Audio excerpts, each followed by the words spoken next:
I'm Steph, this is My Craft Store TV, and today we're making Christmas cards. The first thing we've got to do is draw some Christmas type shapes. So I'm going for a tree. Now the simpler the better really, because we're going to turn them into glass painted designs. You probably fit about 6 of those on a page, and what you're going to do next is put your acetate paper on top and use it as a stencil. Take your glass paint liner. This is really good. You might want to have a practice with it if you've not used it before, but my tip is always squeeze from the bottom. If you squeeze from the top, there's going to be a mess. We're going to simply draw over the design from the paper onto the acetate with the liner. Here goes.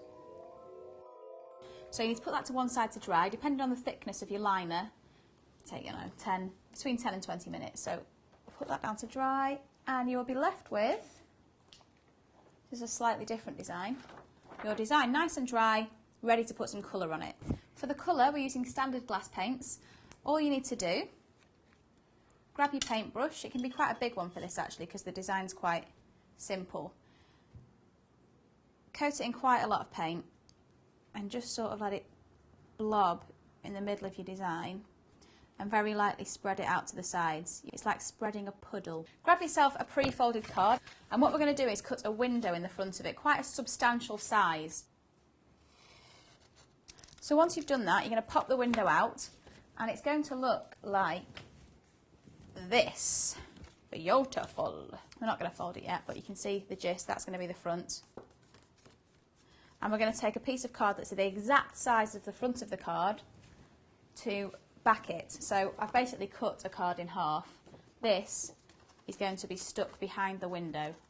As you can see, fits perfectly. It's like it was planned.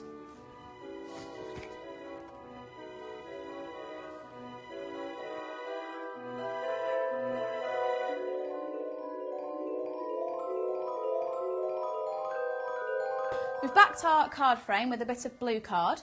Don't worry if a bit of glue has seeped out of the thinner edge, because we'll craftily conceal that later. In the meantime, grab your Martha Stewart, and we're going to cut around the inner edge of the blue to create a lovely little pattern. Brill. We've got our snowflake window now, blue and green. We're going to grab our dry acetate designs. Just going to loosely cut round it. I'm going to leave a slight rim around the edge. There we go. Just going to poke a hole through the top of it.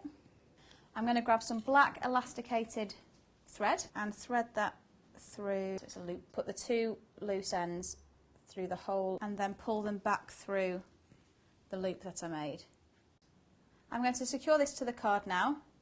I'm going to take one of the blue snowflakes from before that we cut out, and I'm going to glue it on top of the wire to conceal it at the back. Trim that excess off. All we're going to do is just neaten up this gluey edge a bit, and simply going to do that by grabbing some ribbon, let's use gold, glue into place down that side. It doesn't matter if it overlaps the back a bit, as long as you don't glue it onto the back at all. And last, but by no means least, we're going to add our buttons. There we have it, a card that surely anybody would love to receive.